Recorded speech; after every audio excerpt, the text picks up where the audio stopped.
오늘 본문에서 바울은 수고하고 힘쓰라, 또 전념하라, 전심전력하라, 계속하라 이런 말을 많이 사용하고 있습니다. 교회 안에는 이런 도움의 손길이 필요하고 보살핌이 필요한 그런 교인들이 있습니다. 어떻게 보면 어린아이의 그런 신앙인, 이제 걸음마 신앙인이요, 또 새가족이 또 그런 대상이 되겠죠. 이들은 쉽게 미혹을 당합니다. 또 쉽게 흔들리고 넘어지기가 쉽습니다. 그래서 그런 연약한 교인들, 새가족을 놓고 기도하면서 말씀의 젖을 먹여주고 또 돌보아주는 개인 양육자가 절실하게 필요한 것입니다. 그래서 오늘 1절, 2절에도 보면 이 어떤 사람들이 믿음에서 떠나 미혹하는 영과 귀신의 가르침을 따르리라. 이런데 쉽게 동요할 수 있거든요. 미혹하는 말, 또 이런 흑암의 가르침, 복음 아닌 다른 것, 이런 것에 쉽게 속아 넘어갈 수 있고, 또 다른 복음, 틀린 복음에 쉽게 넘어가는 것입니다. 그래서 오늘 3절에도 보면 혼인을 금하고 또 어떤 음식물은 먹지 말라 할 터이나, 복음 아니거든요. 복음에다 얹혀놓은 것뿐이지. 그래서 복음이 되지 않고 뭔가 복음 안에 플러스, 뭔가를 플러스 하거든요. 우리는 오직 그리스도, 오직 복음만 강조하고 누려야 될 줄 믿습니다. 초대교회 대표적인 이단 중에 하나가 영지주의입니다. 영지주의 사상은 전에도 말씀하셨듯이 영은 선하고 육은 악하다. 그래서 육체적인 모든 삶은 철저하게 단절하고 금욕해야 된다. 이게 바로 이 영지주의 사상입니다. 그 영지주의 사상이 교회 안에 침투해 들어온 거예요. 복음은 이야기하면서 이런 금욕주의를 강조하고 강요한 것입니다. 그래서 교인들에게 무거운 멍에를 매는 것입니다. 야, 혼인하는 거 그거 이 육신적으로 악한 거야. 우리는 정말 하나님만 바라보고 살아야 되는 거야. 이런 혼인을 금하게 하고, 또 뭡니까? 이런 음식을 먹으면 안 돼. 우리는 금욕해야 돼. 그런 금욕주의자들, 교인들에게 그런 틀린 복음, 다른 복음으로 무거운 멍에를 지우는 것입니다. 그래서 우리가 하나님의 말씀으로 그들을 바르게 지도하고 양육할 자가 필요한 것입니다. 바로 개인 양육자죠. 오늘 3절에 보니까 음식물은 하나님이 지으신 바니 믿는 자들과 진리를 아는 자들이 감사함으로 받을 것이니라. 구약 시대에는 물론 먹을 음식, 먹지 않아야 될 음식이 구분되어 있어요. 그러나 우리는 복음 시대, 은혜 시대답니다. 믿음 안에 있는 자, 또 진리를 알고 그 자 안에서 자유함을 누리는 자는 모든 것이 감사함의 음식인 줄 믿습니다. 여러분들은 그냥 맛있게 드시면 돼. 감사함으로. 뭔가 이런데 교인들을 묶이게 하면 안 된다는 거죠. 하나님이 지으신 모든 것이 선함에 감사함으로 받으면 버릴 것이 없나니. 우리 안에 복음 아닌 다른 것들이 있거든요. 복음 아닌 다른 색깔들이 있거든요. 이런 것들이 은연히 묻어나가는 것입니다.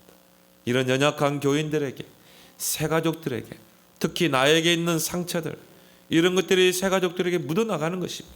그래서 우리는 오직 복음만 강조해야 돼요. 오직 복음만 우리는 누려야 되는 것입니다. 그래서 말씀과 기도로 거룩하게 되었다. 5절에 말씀하죠. 하나님의 말씀과 기도로 거룩하여졌느니라. 우리의 절대 기준은 오직 하나님의 말씀. 우리는 이걸 먹고 저걸 먹고 그게 아니다. 우리는 이제는 하나님이 지으신 것이 선하심에 모든 음식물도 다 선한 것이다. 말씀 안에서 우리는 먹어도 되고, 기도 안에서 우리가 이제 자유함을 누리는 것입니다. 어떤 것에도 우리는 복음 아닌 어떤 것에도 얽매일 필요가 없는 것입니다. 그래서 기도를 통해 우리가 성령 인도를 받으면 자유함을 누리게 돼 있어요.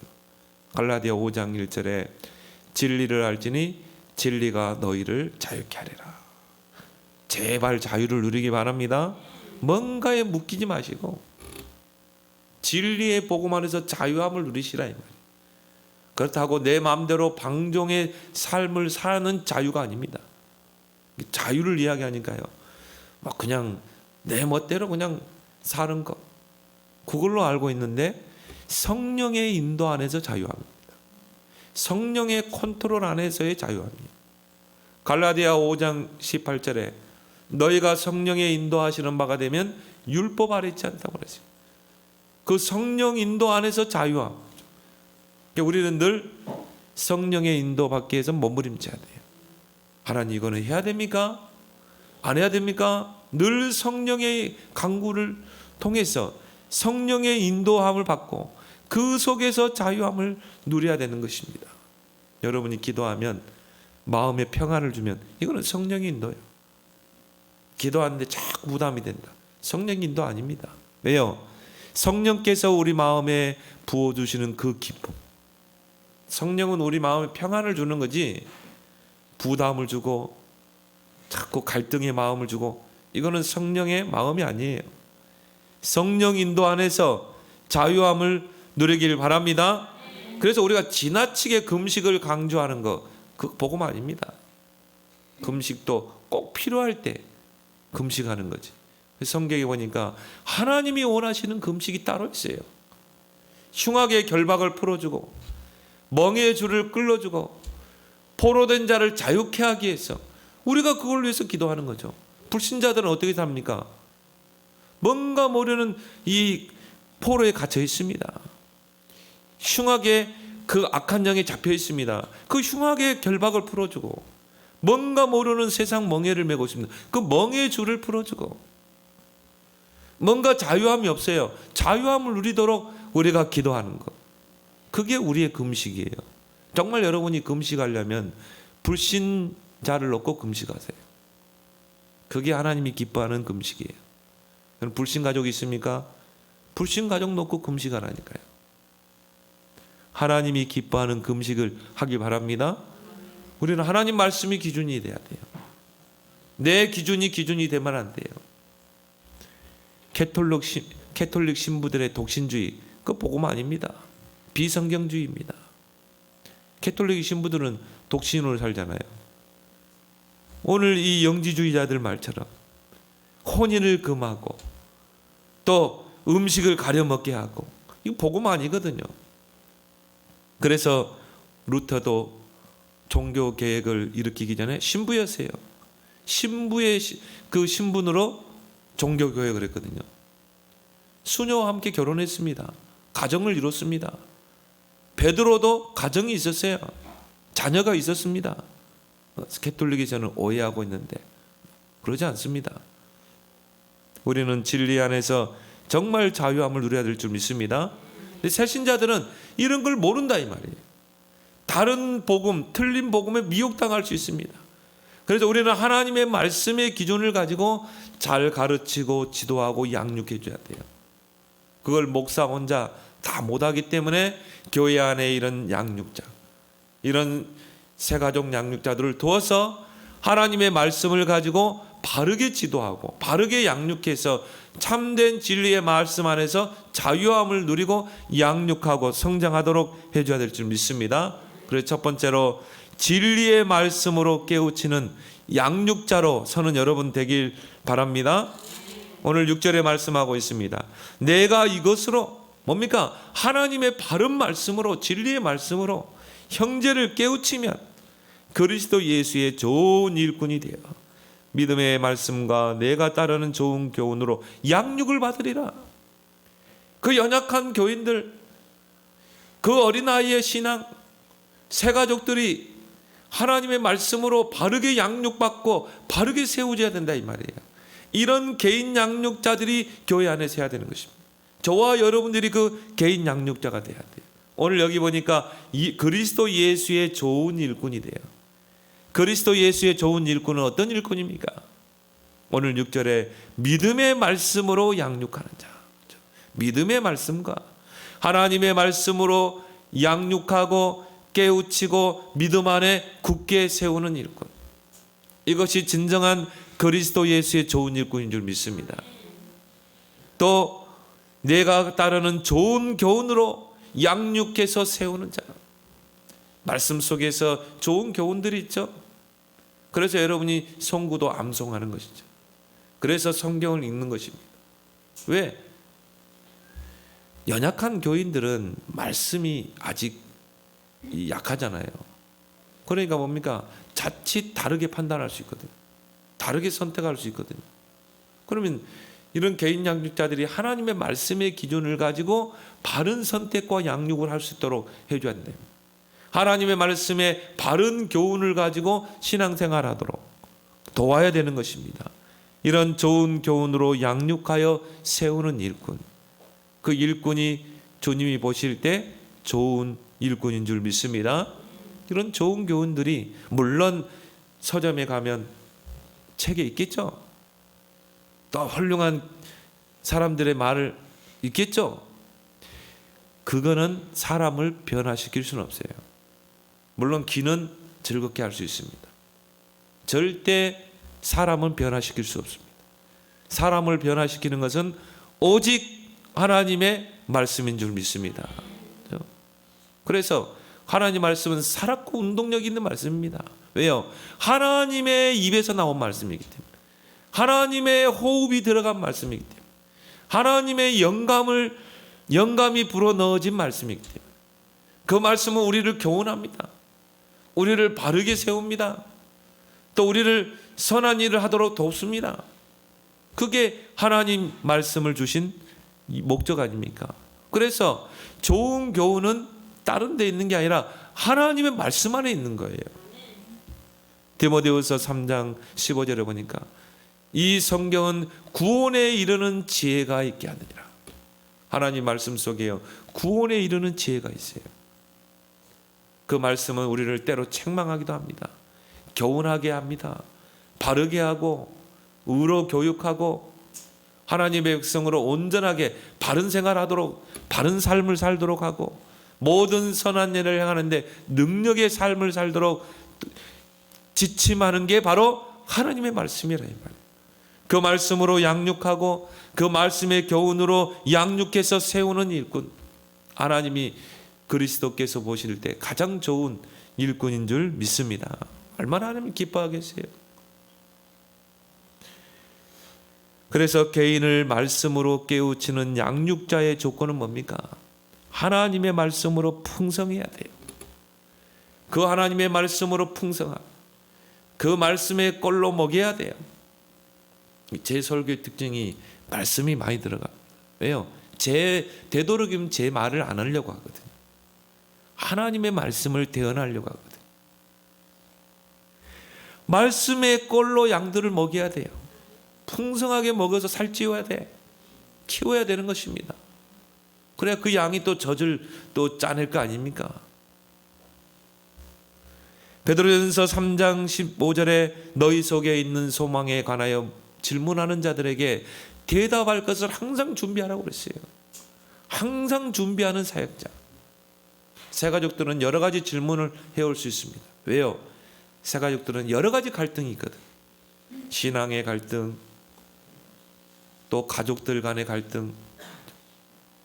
예수 믿기 전에는 시어머니 따라서 절에 가고 봉양하고 절하고 했는데, 또 제사도 지내고 있는데 이제 예수 믿고 하나님 자녀 돼서 교회 오니까 딱 끊어야 되거든. 시어머니 따라 더 이상 절에 갈 수 없잖아요. 우상 숭배할 수 없잖아요. 거기서 오는 갈등들이 얼마나 많습니까? 또 불신자는 당연히 뭐 추석이나 명절이 되면 제사 지내잖아요. 기일이 되면 제사 지내죠. 거기서 오는 갈등, 그런 거를 하나님의 말씀으로 바르게 교훈해야 된다 이 말이에요. 그래서 제사가, 성경에서 제사는 뭐라고 말하는가? 왜 성경은 우상 숭배를 금하는가? 바르게 이해하고 시어머니에게 알려줘야 돼요. 우상 숭배하면 망합니다. 그건 하나님이 미워하는 죄입니다. 죄는 크게 세 가지: 원죄, 자범죄, 조상들이 우상 숭배한 죄. 조상들이 우상 숭배한 죄는 그 죄를 자손 후대까지 3, 4대까지 갚는다고 그랬어요. 그런 재앙이 올 수밖에 없죠. 우상 숭배는 재앙의 통로예요. 저 돌부처가 우리를 복 줍니까? 천만의 말씀이에요. 복을 주시는 분은 오직 하나님입니다. 하나님은 복의 근원이셔요. 제사 지내면 조상들이 와서 제사밥을 먹습니까? 제사밥 먹고 후손들을 잘되게 합니까? 천만의 말씀. 고린도서 10장 20절에 대저 이방인의 제사하는 것은 귀신에게 하는 거라고 그랬어요. 제사 지낼 때 귀신들이 총동원되는 것입니다. 마귀가 하는 짓은 뭡니까? 뺏고 죽이고 멸망시키는 겁니다. 사탄, 마귀, 귀신은 우리에게 복을 주는 존재가 아니에요. 그러면 새 가족들이 이런 것들을 바르게 알고 바른 지식을 가지고 양육받아서 불신 가족들에게 알려야 될 거 아니겠습니까? 마태복음 13장 52절에 천국의 서기관마다 마치 옛것과 새것을 그 곳간에서 내어오는 집주인과 같으니라. 저와 여러분들은요, 천국의 서기관이 돼야 돼요. 서기관은 뭡니까? 백성들을 바르게 가르쳐서 세우는 것입니다.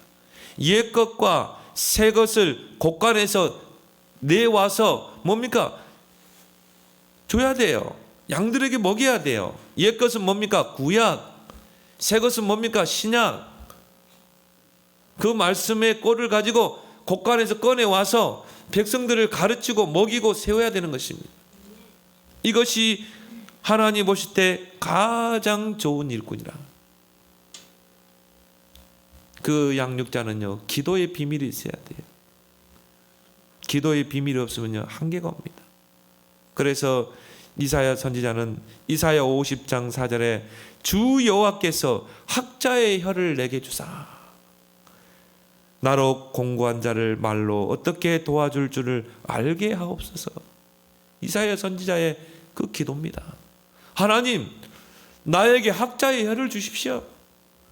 저 공고한 자, 저 갈등하는 자, 시험 든 자를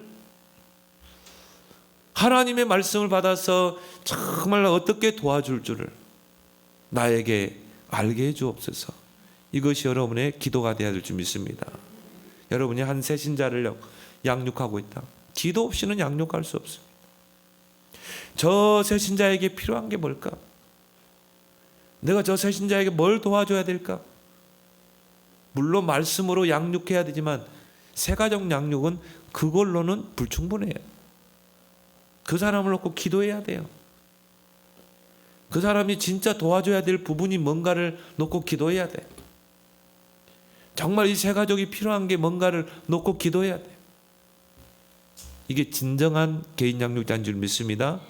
하나님은 그 개인 양육자를 그리스도 예수의 좋은 일꾼이라 말하는 것입니다.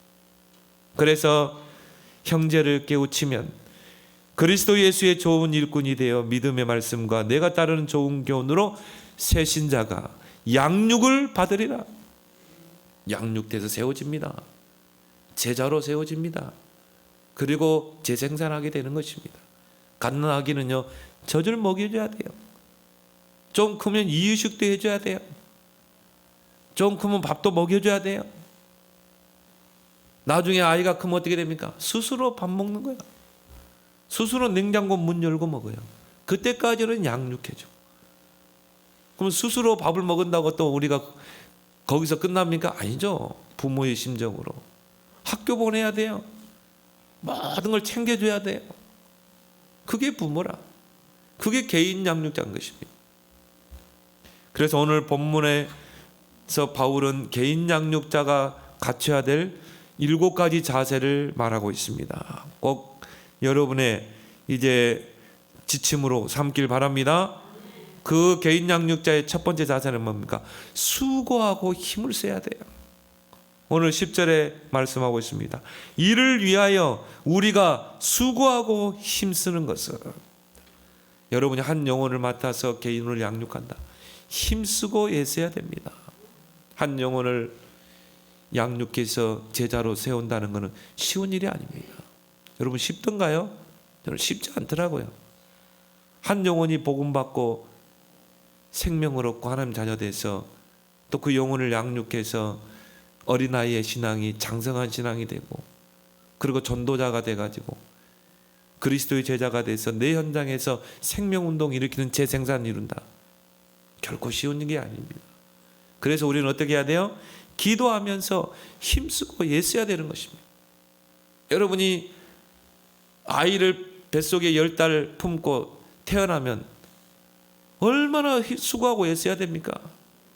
모든 걸 다 해줘야 돼요. 뭐 식혀야 되죠. 젖 물려야 되죠. 잠도 못 자요. 우리 집사람 보니까요, 두 애들 키우는 잠 못 자더라고. 그래서 주부 우울증이 생기는 거 아닙니까? 왜? 너무 스트레스 받아. 우리 주역이도 어제 보니까 6시까지 공부하더라고. 보니까 너무 안타깝더라고요. 불쌍하기도 하고. 그래서 주여가 네 나이 때는 그렇게 공부하는 거야. 며칠 밤도 새고 아빠도 그렇게 했어.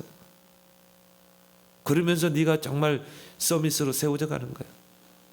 엄마도 잠을 못 자. 우리 집사람도 어제 한 2시 3시 잤어요. 왜? 아들이 안 자고 있으니까. 또 배고프다면 뭐 챙겨줘야죠. 뭐 힘들다고 내가 자버리면 됩니까? 아니죠. 힘쓰고 애써서 자녀를 키우는 것입니다. 개인 양육자의 첫 번째 자세가 뭐예요? 수고하고 힘을 써야 돼. 두 번째는 뭡니까? 믿는 자의 본이 되라. 오늘 12절에 누구든지 내 연소함을 업신여기지 못하게 하고 오직 말과 행실과 사랑과 믿음과 정절에 있어서 믿는 자에게 본이 되어. 양육 대상자를 복음으로 세우는 가장 확실한 양육법입니다. 본을 보이는 것입니다. 본보기를 보이는 것입니다. 예수님이 그 12 사도를 제자로 세울 때 본을 보이셨어요. 친히 본을 보이신 것입니다. 이게 최고의 양육법인 줄 믿습니다.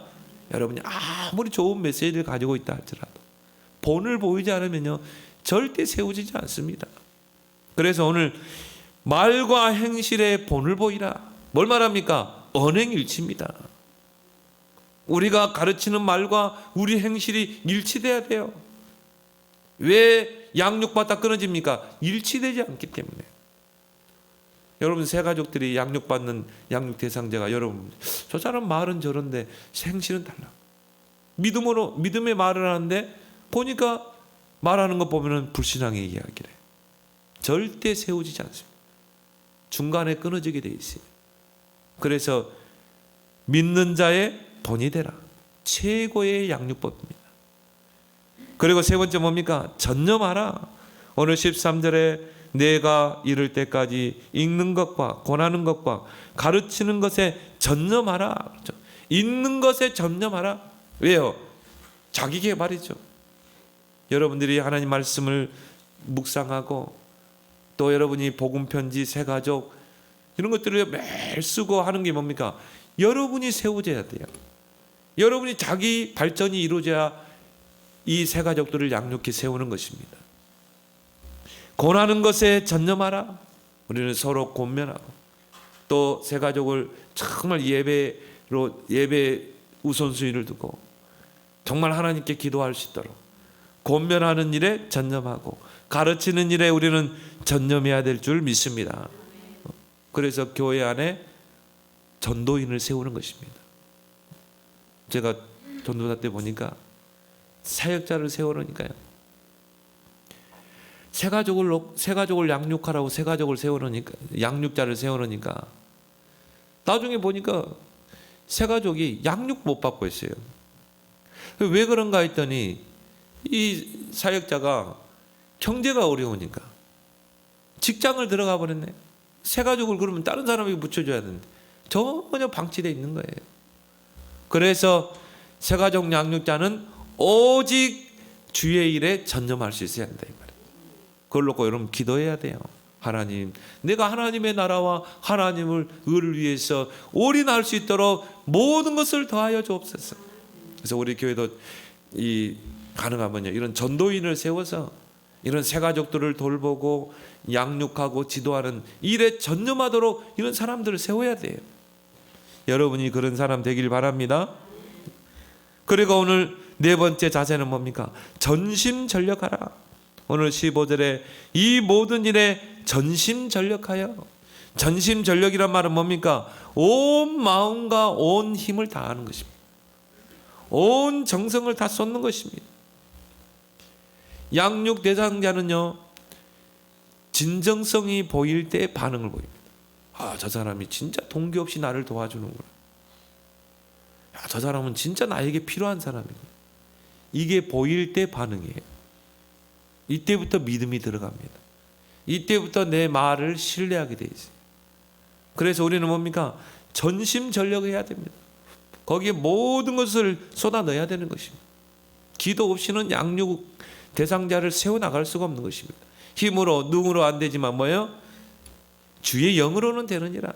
기도 외에는 이런 능력이 나갈 수 없느니라. 다섯 번째 자세는 뭡니까? 성숙함을 나타내게 하라. 오늘 15절의 하반절에 너의 성숙함을 모든 사람에게 나타내게 하라. 영적인 성숙입니다. 여러분이 영적으로 성숙하면요, 말에 권위가 있어요. 여러분이 어떤 사람 말 들으면요, 말이 가볍잖아요. 어떤 사람의 말을 들으면 말에 권위가 있어 보이죠. 그게 영적 성숙에서 나오는 것입니다. 영적 성숙에서 나오는 말은 힘이 있어요. 권위가 있는 것입니다. 여러분의 그 성숙함을 모든 사람 앞에 나타내야 돼요. 그래서 히브리서 6장 1절 2절에 그리스도의 도의 초보를 버리고 완전한 대로 나아가라. 네, 우리가 초보 가운데 있어야 되겠습니까? 이제는 완전한 신앙으로 여러분의 신앙을 성숙하게 세워나가야 될 줄 믿습니다. 그래서 왜 우리가 말씀, 기도, 전도에 전무합니까? 그걸 통해 우리 신앙이 성숙하는 것입니다. 그리고 양육자의 자세 여섯 번째는 뭡니까? 끊임없이 자기를 성찰해야 돼요. 나를 돌아봐야 되는 것입니다. 혹시나 내가 복음 아닌 다른 것 동기는 있지는 않는지. 그래서 오늘 16절에 내가 내 자신과 가르침을 살피라 그러죠. 부지런히 나를 살펴야 되는 것입니다.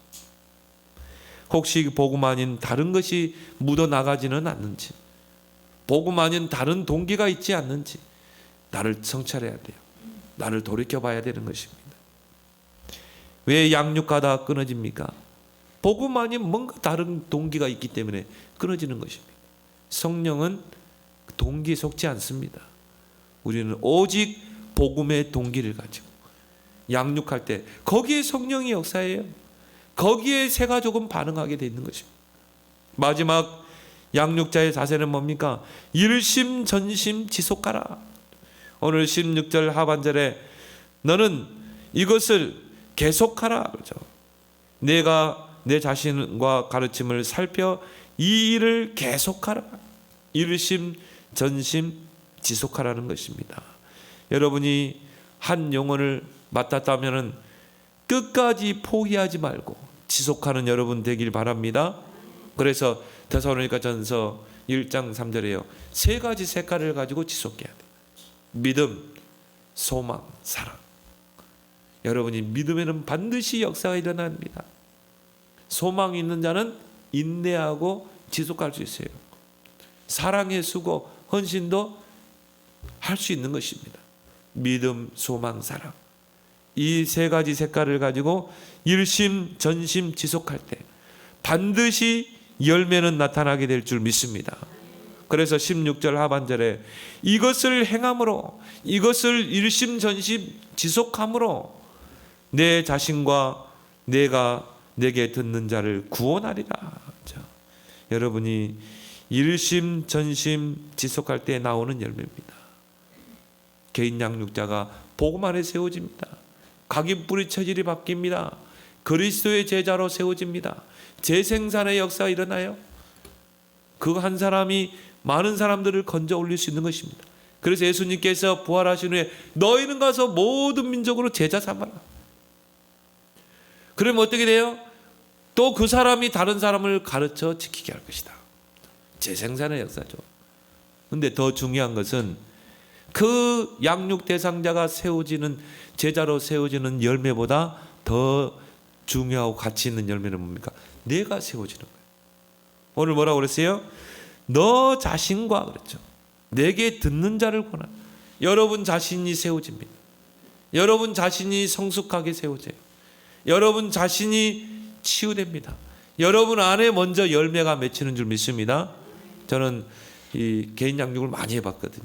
부교육자 때 학생들 사역 많이 했습니다. 그때 저 자신이 많이 세워졌어요. 물론 내가 이 학생, 이 사람을 놓고 양육하지만 내가 메시지를 하면서 복음 편지를 하면서 복음 편지의 기쁨 속에 들어갔다니까요. 야, 인간이 행복이 없는 게 왜 행복이 없는가? 하나님을 떠났기 때문이구나. 정말 죄 때문이구나. 사단에게 붙잡히기 때문에. 이 복음 편지 일거 아닙니까? 저는 복음 편지를 하면서요. 물론 개인 양육 대상자를 세우는 것이 첫 번째 이유였지만 나 자신이 세워졌어요. 나 자신이 신앙이 성숙하게 되고 나 자신이 치유됐어요. 이런 축복을 여러분이 2022년도에는 꼭 누리길 바랍니다. 그러면 우리가 두 번째로 뭡니까? 이런 개인 양육자 그리스도 예수의 좋은 일꾼으로 정말 하나님께 쓰임 받으려면 경건에 이르도록 끊임없이 연단해야 돼요. 경건한 삶을 살도록. 오늘 7절에 말씀하고 있습니다. 망령되고 허탄한 신화를 버리고 경건에 이르도록 내 자신을 연단하라. 그렇죠? 경건에 이르도록. 경건이란 말은 원어에 보면은 하나님을 두려워하다, 하나님을 경배하다는 그런 뜻이 담겨 있습니다. 그래서 경건한 삶이라는 것은 하나님의 그 성품을 닮아가는 것, 그리스도의 성품을 닮아가는 것, 이게 바로 경건의 삶이에요. 바울은 이 목회 서신에서 경건이란 단어를 많이 사용했어요. 디모데전서 3장 16절에도 보면 크도다 경건의 비밀이요. 오늘 본문에도 보면은 경건에 이르도록 내 자신을 연단하라. 경건은 범사에 유익하니. 그리고 디모데후서 3장 5절에는 뭐라고 말씀하고 있습니까? 경건의 모양은 있으나 경건의 능력을 부인하네. 바울은 이 디모데에게 경건이란 단어를 많이 사용해서 권면하고 있는 것입니다. 여러분이 한 사람을 양육해서 믿음 안에 세우고 또 그리스도의 제자로 세우기 위해서는 경건한 삶이 필요해요. 여러분 자신이 그리스도를 닮아가야 되는 것입니다. 여러분이 하나님의 성품을 닮아가야 돼요. 그래서 바울은 오늘 8절에 경건은 범사에 유익하다고 그랬어요. 여러분이 정말 하나님을 닮아가는 삶, 그리스도를 닮아가는 그 경건의 삶을 가지고 여러분이 개인 양육을 한번 해보세요. 그 사람이 나를 보고 세워지는 것입니다. 닮아가는 것입니다. 사람은 어쩔 수 없어요. 내가 이 사람을 세우면 나를 닮아갈 수밖에 없는 거예요. 그래서 그 사람 모델로 이 세 가족은 세워지는 것입니다. 나 자신이 얼마나 중요합니까? 내가 예를 들어 신비주의자다. 내가 신비주의 색깔을 가지고 양육한다. 그 세 가족도 그대로 담게 되어 있는 것입니다. 영은 통하게 되어 있는 거예요. 그래서 개인 양육자의 가장 중요한 게 뭡니까? 경건한 삶. 신의 성품을 닮아가는 것. 이런 경건의 연습을 여러분이 하길 바랍니다. 끊임없이 경건의 삶에 이르도록 여러분을 연단해야 되는 것입니다. 단련하고 또 돌아보고. 그래서 오늘 3절에 보면 이 초대교회 당시의 금욕주의자들은요 철저하게 외식을 했어요. 그래서 뭡니까? 영은 선하고 육은 악하기 때문에 우리 육적인 건 버려야 돼. 그래서 어떻게 합니까? 막 금욕적인 삶을 살고 그러다 보니까 자칫 자기를 과시하게 되고 또 외식하는 그런 죄를 범하게 됩니다. 바울은 그들을 책망하고 있죠. 오늘 2절에 보면은 자기 양심이 화인을 맞아서 외식함으로 거짓말을 하는 자다. 겉으로 보면은 뭔가 경건하게 보이고 겉으로 보면은 뭔가 존경스럽고 그런데 어떻게 해요? 화인 맞은 자, 양심에 화인 맞은 자, 철저하게 거짓말하는 자, 외식하는 자. 예수님은 그 외식하는 자들을 보고 뭐라고 그랬습니까? 독사의 새끼들이라고 그랬어요. 겉과 속이 다른 독사의 새끼들. 겉 모양은 화려한데 속은 다 썩어 있는. 그래서 뭐로 표현했습니까? 회칠한 무덤으로 표현했죠.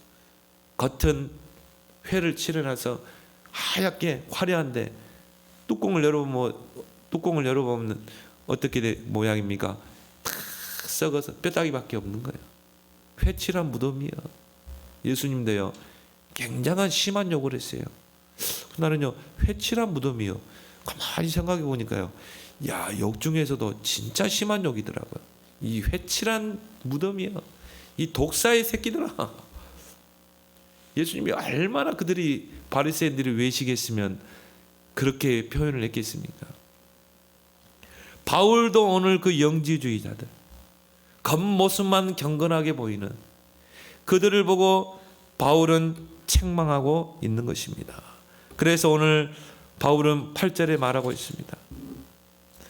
4장 8절에 육체의 연단은 약간의 유익이 있으나 경건은 범사에 유익하니 금생과 내생에 약속이 있느니라. 그렇죠? 물론 육신의 연단, 내가 금욕도 하고 내가 절제도 하고 그래서 내가 나는 그냥 혼자 독신으로 살고 나는 음식도 가려 먹고 이런 육신의 연단, 육신의 경건은 약간의 유익을 줄 수 있어요. 그렇죠?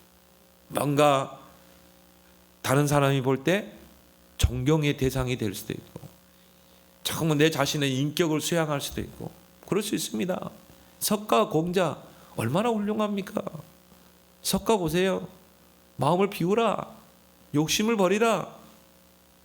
얼마나 경건해 보입니까? 얼마나 볼 때 존경스럽습니까? 근데 이 속는 것입니다.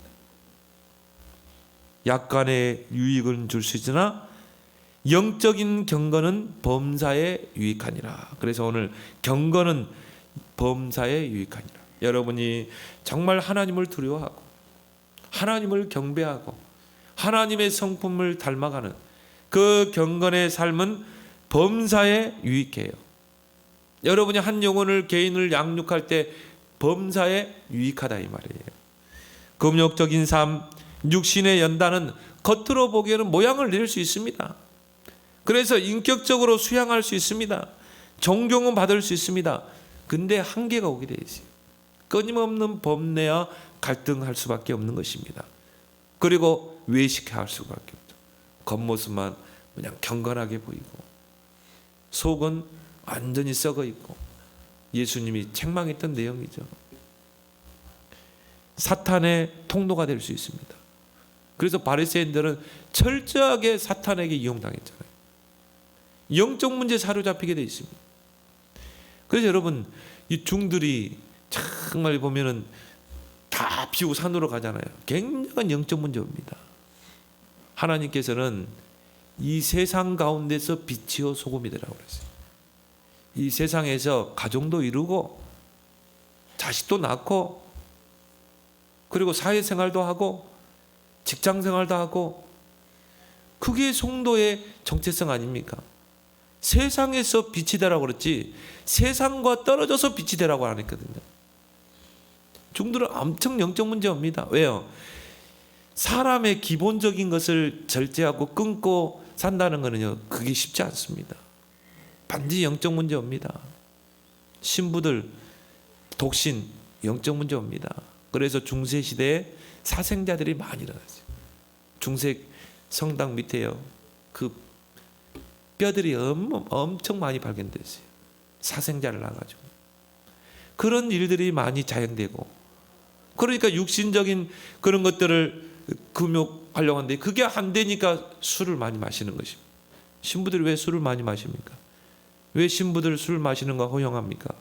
그런 걸 절제해야 되니까. 영적 문제에 올 수밖에 없는 것입니다. 사탄의 통로가 될 수밖에 없는 것입니다. 여러분은 육체의 경건이 아닌 영적인 경건의 삶을 사는 여러분 되길 바랍니다. 그래서 스폴전 목사는요, 다 곰방대를 물고 성경을 읽으면서 오 주여 그랬다니까요. 꼭 그렇게 하라는 게 아니라 꼭 그렇게 하라는 게 아니에요. 디모데후서 3장 5절에 경건의 모양은 있으나 경건의 능력은 부인하는 자니 이 같은 자들에게서 내가 돌아서라. 겉으로 볼 때는 경건의 모양은 있는데 경건의 능력은 아무 능력이 없어요. 그들에게서 돌아서라. 그럼 우리는 어떻게 이런 영적인 연단을 통해 경건의 삶을 살 수 있습니까?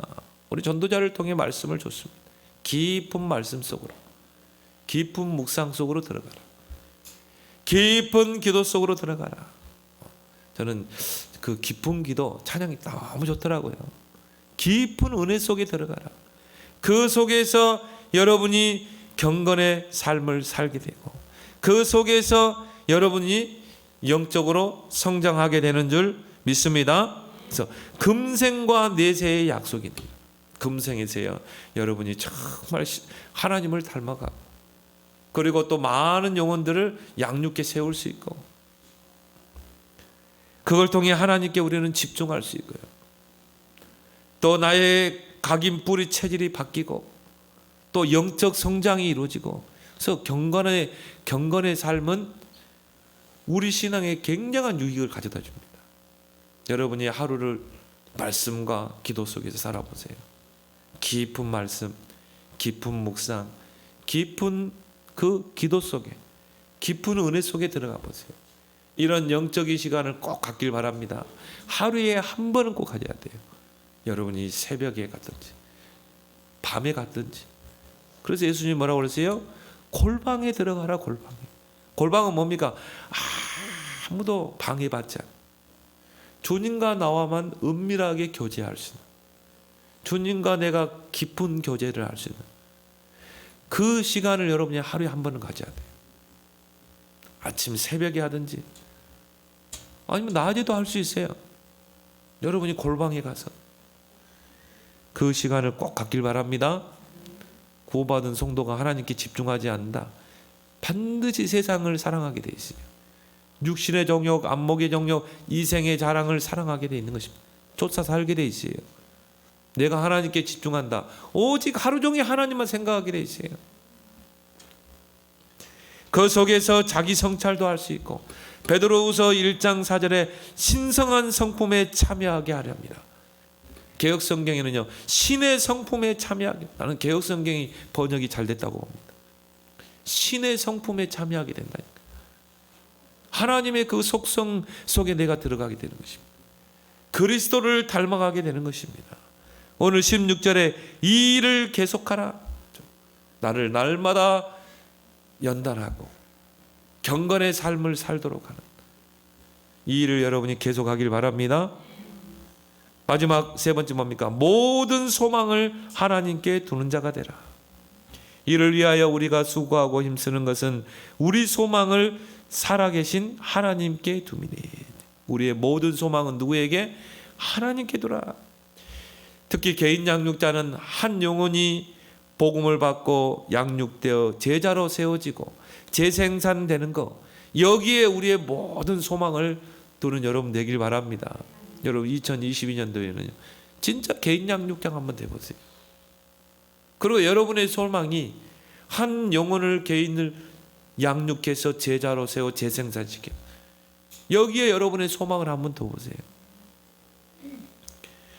개인 양육자가 가져야 될 세 가지 색깔이 필요합니다.